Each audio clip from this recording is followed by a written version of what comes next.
I have Amailia Garçon here. It's really an honor to sit down with you and have this conversation with you because you have been in the scene for a long time, and for people that are your age, it's not like you just live life, but you actually survived it.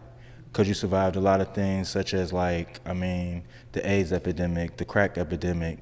So just being a black woman in America, alive, doing well, that's you won half the battle right there. So when did you first initially get introduced to ballroom? Well, first, where are you from, like your background, and when did you get introduced to ballroom? Okay. As far as background, I am from Gary, Indiana. Born and raised, went to Westside High School, graduated in 1985. That makes me 54 years of age. I will be turning 55 in March. Blessing. Yes, it is. What was the second part of the question? When did you get introduced to ballroom? Okay, I got introduced to ballroom in 1992 when I moved to New York City. I met the iconic Pagan Prada, who became my best friend. But I started out in ballroom as a Chanel. And what drew you to the house? Just the classiness, the camaraderie that I saw, the togetherness. Is that something you think you needed in your life at that time? I didn't think I did. There was one incident that happened when I was in New York City. A lot of girls used to make fun of me because I used to dress so conservatively back then. I wore a lot of hats. And there was a bar called Sally's. This is in New York City, in Midtown Manhattan. And Sally's was a dive bar that a lot of trans women, particularly trans women of color, used to frequent to turn clients, for sex work. And I used to dress very conservatively when I would go to this club. And they used to call me Mrs. Howell from Gilligan's Island because I always wore a hat. But one day, a group of women who were from New York, a group of black trans women, were threatening to jump me because they were saying I thought that I was white, I thought that I was better than everybody else, so they wanted to beat me up. They cornered me in a circle outside of the bar and said that they were gonna, jump me or whatever. So, I was saying, whatever you're gonna do, but I'm not gonna let you, just beat me up. I'm gonna fight back. So,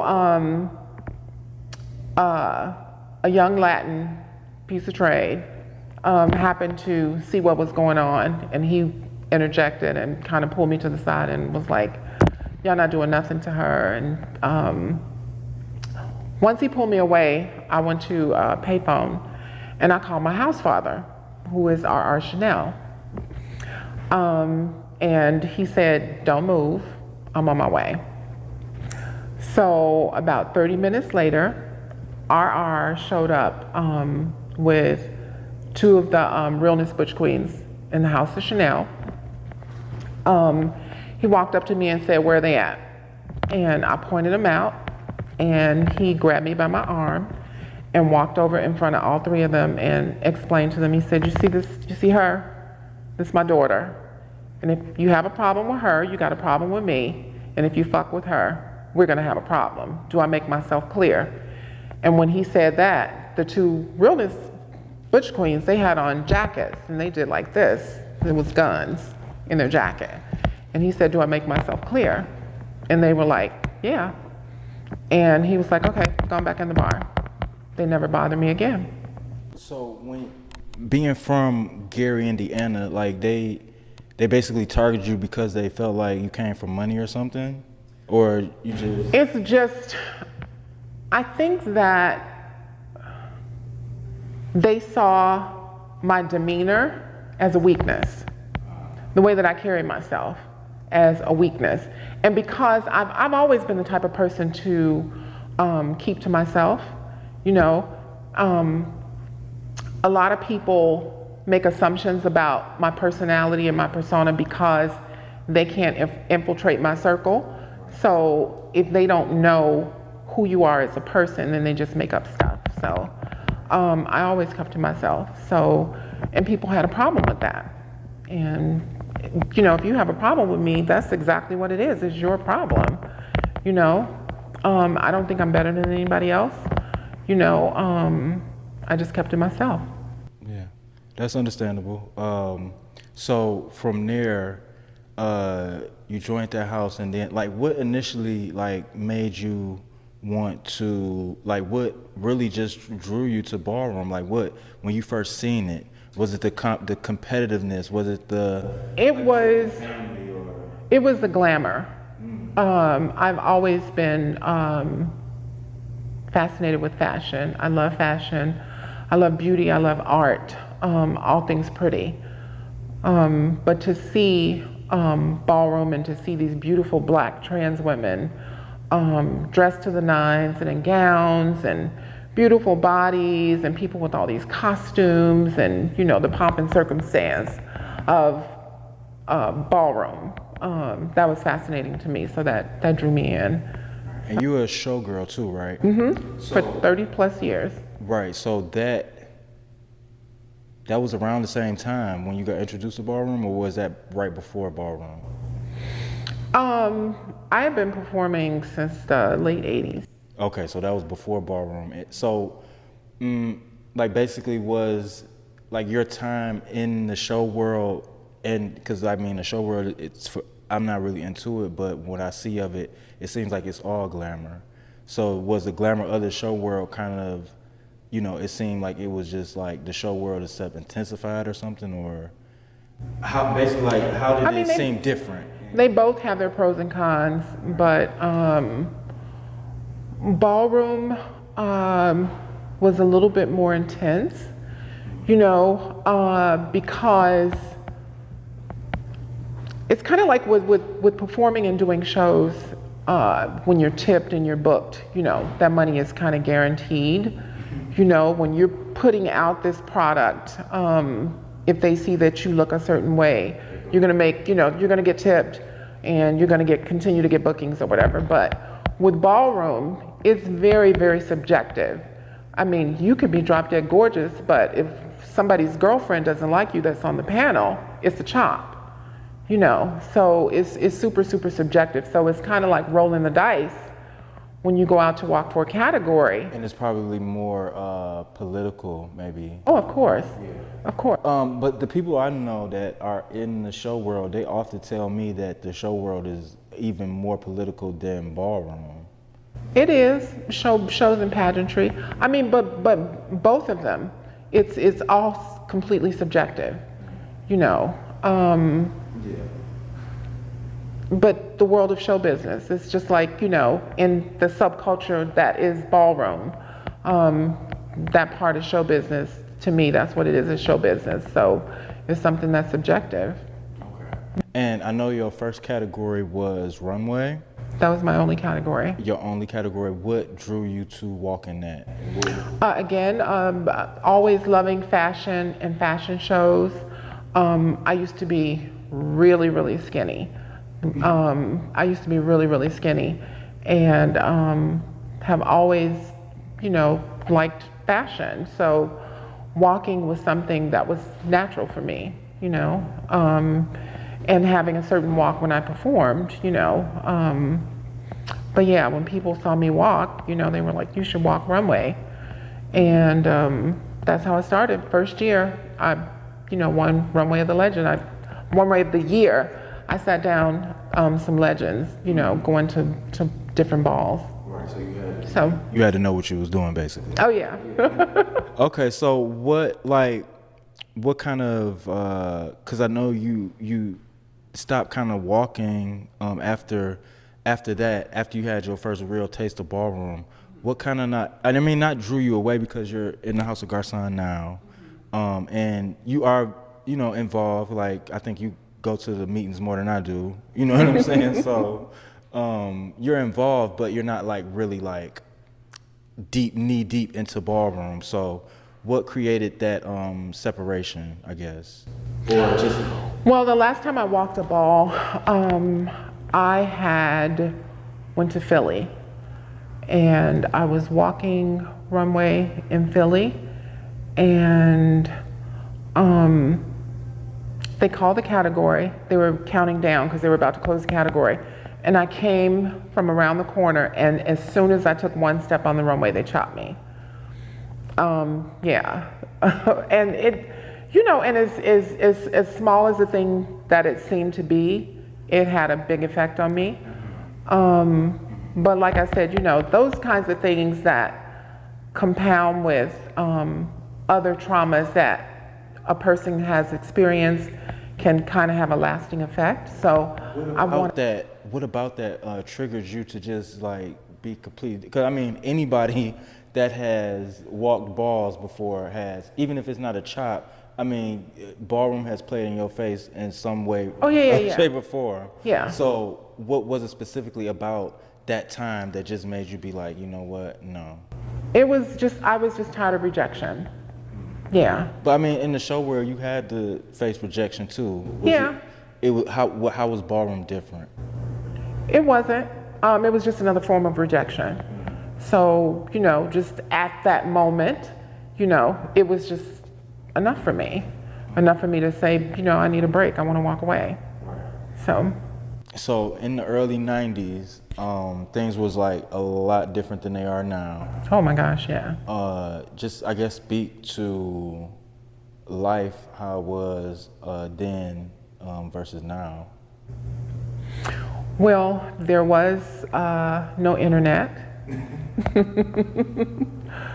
So it was way different, and I think that had a huge effect as far as like a level of connection for people. Just things were a lot more intrinsic, it was deeper and more heartfelt, back then. Oh my gosh, everything. But now it just seems like a performance. Yeah. So do you still keep up with ballroom and like what's going on? I do. I watch a lot of the videos on YouTube, but because of my anxiety issues, I just have a terrible time with crowds. And like when fights and stuff break out, it triggers my anxiety. So I have horrible anxiety issues. So you really just, for health reasons, you really just cannot be around a lot of that. Yeah. I mean, that's interesting. I really wanted to talk to someone. I really wanted to talk to a lot of people that have been around for a long time because, not even just being LGBT, but just being human, just being black. It ain't nothing promised, and we live in Chicago. Like, we blessed to be alive. So I definitely want to talk to people, give them their roses while they're here. But I also want to speak to people who had different experiences in ballroom. Mm-hmm. I talk to a lot of people who eat, sleep, and breathe ballroom, but there are also people that have got a taste of it and still love it, but know how to deal with it on their terms. And, I really appreciate you for that. I think it takes somebody really strong to, make that decision because, you could be caught up in the, oh no, I need to keep walking, I need to keep doing this, I need to keep, just to put on that performance, like you said. So what advice would you have to anybody that's out there that's participating in ballroom, that's feel like they're getting eaten alive, whether it just be, like you said, like they just feel like they just getting constantly disrespected, like constantly chopped, or if it could be even, financially, ballroom is not really, they can't really afford ballroom right now. What would you say to somebody that just feels lost in the scene? I would say it's important to, I can only speak to Black trans women because I'm a Black trans woman. So I think that my message can resonate deeply with Black trans women. So my message would be to young Black trans women is to understand the importance of ballroom and what it can do for you, and how you can carry those experiences out into the real world. But more importantly, it's important to find your tribe. It's hard as a human being as it is to make connections with people. But when you are in the LGBTQIA plus community, it's even harder because you have all of these subtitles of bears and femmes and, you know, and all of this stuff that goes on that can, that can confuse people and make a person withdraw even more from wanting to meet people. But it's important to find your tribe, get some good people around you who have good intentions, who want to bring out the best in you, who can see the good in you. And it's important to pay it forward. You know, when you get to a certain status in ballroom, it's important to pay that forward, to invest the time in somebody else, you know, that you may see something in, and you see the greatness in that person, and it's important to cultivate that. And that's initially why you stepped into leadership within the house? Yes, but now, you know, I'm kind of like in the background. I'm like a director. Right. I stand in the background, offer, you know, life advice or whatever. Right. Yeah. And moral support, if anything. Yeah.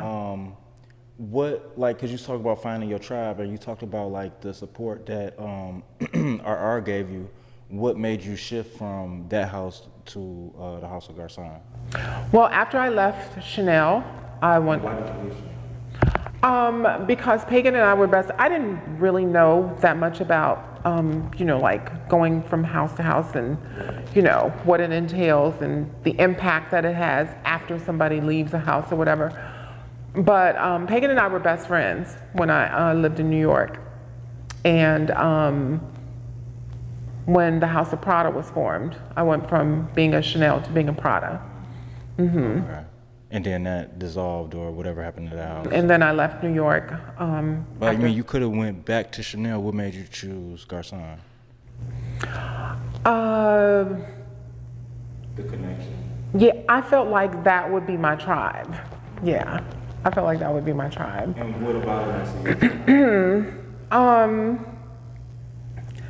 There is a strong sense of family. There's a lot of leadership in the house. And it's important that I wanted to be connected to somebody that was truly invested in community. So, yeah.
So the drug issue, I've talked to a lot of people in this interview series that have brought up the issue of drugs and just how bad it is.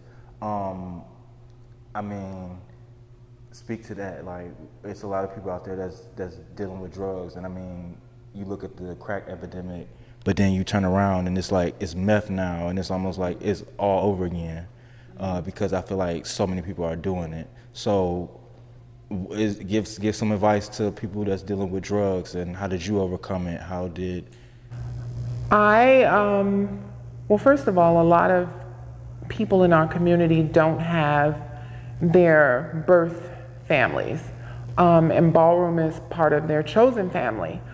And that's why I think it's important when someone is choosing a house to choose a house that best suits you,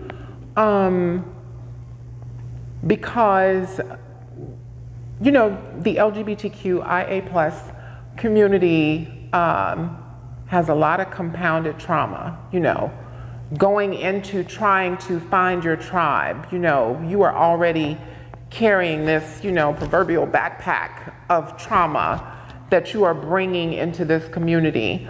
And a lot of people don't address those traumas. I was one of those people. Living in New York and being a young adult, not addressing my childhood traumas. And in March of 1996, the year before I left New York, my best friend, who I came to New York with, was brutally murdered. She left New York. She kind of got sidetracked. We both went to New York to try to finish our transitions, but she encountered some pushback from some other girls, and they kind of, you know, threatened her, whatever. She went back to Chicago. The fall of '95, she went back, and I went to visit her that Thanksgiving when I went to Indiana to see my mom and my family for Thanksgiving. Came back to New York, and then that following March, March 22nd, 1996, she was murdered, and I carry tremendous guilt for surviving, for still being around and not being able to help her. And the brutality of her murder, being that she was stabbed over 24 times in her chest and beaten in her head and set on, it's unsolved.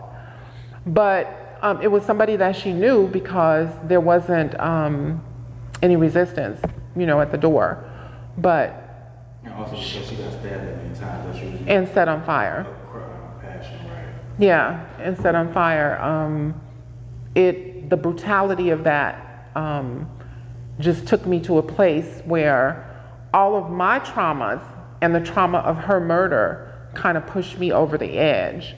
So, you know, one day I was in New York and feeling really down. I jumped on the 2 train, not knowing where I was going, and went up to the Bronx because I wanted to buy crack because I was hurting.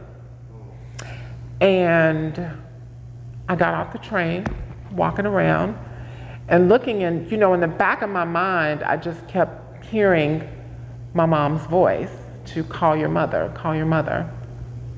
And I made that phone call to my mom, and that probably saved my life because I knew that I would have become a drug addict.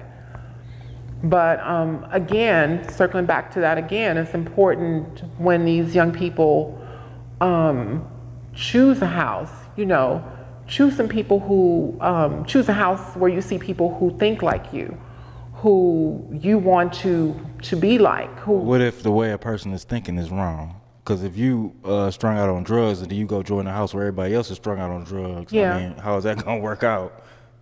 It's just important to try and find a strong support system, you know, especially for Black trans women. There is a lack of sisterhood, I see from my standpoint, for Black trans women. And I don't know, it just seems like there is always a competition with a lot of girls. You know, Do you think that's a black issue or a black trans issue? no, it's a trans issue, but I just think it's exacerbated in the black community. That from what I see and you know the bickering and stuff that goes online, you know, people can, especially in ballroom, people in ballroom can try to make people who aren't as passable kind of feel bad about it, you know. Some people are more fortunate, some people have more feminine features, but there is no cookie cutter, way of being a woman, you know. Yeah. Women come in all shapes and forms and sizes, and you know, when we begin to realize that, I think as black trans women, I think we can start to move in a different direction, because you know, some girl may think that she's better than somebody else because she grows longer hair, or this girl has better skin, or this girl has small feet, or this girl has small hands. Do you think ballroom adds to that because of like? Oh, of course. Of course. I mean, we celebrate the beauty of the black trans woman. You know, that is, the black trans woman is a part of the foundation, the very foundation of ballroom. You know, we hold these women in such high regard. So, you know, we celebrate their beauty, their realness, you know, their aura. So what's one way that we can, you know, make that better, so that, not for everybody, but like you said, you can speak more towards black trans women. How can you make black trans women see or be more accepting of each other, if you can? I think it's important for black trans women to, again, have a strong support system in ballroom, realizing that your transition is your own. Do it at your own pace. Don't allow a bunch of people to dictate to you and to take ownership of your body and tell you what to do with your temple. It's important that you transition at your own pace, do it the right way, and because you have to live with your, you know, with what you do to yourself and what you deem, you know, to be fit in your womanhood. That's your decision and yours only. So I think it's vital to understand that, to relay that to people in ballroom. You know, that these women have to take ownership of their own bodies. Most definitely. And like I said, I just want to thank you for coming here. You have so much wisdom. They about to kick us out of here. Okay. So I would talk to you for like definitely way longer than this. I mean, it's too much wisdom. I wouldn't even be opposed to doing like a part 2 if you had time. So I want to just thank you for coming here. One last thing, describe yourself in 5 words or less. Tenacious, funny, witty, classy, and loving. Thank you so much. Ladies and gentlemen, it's Amailia Garçon. Thank you.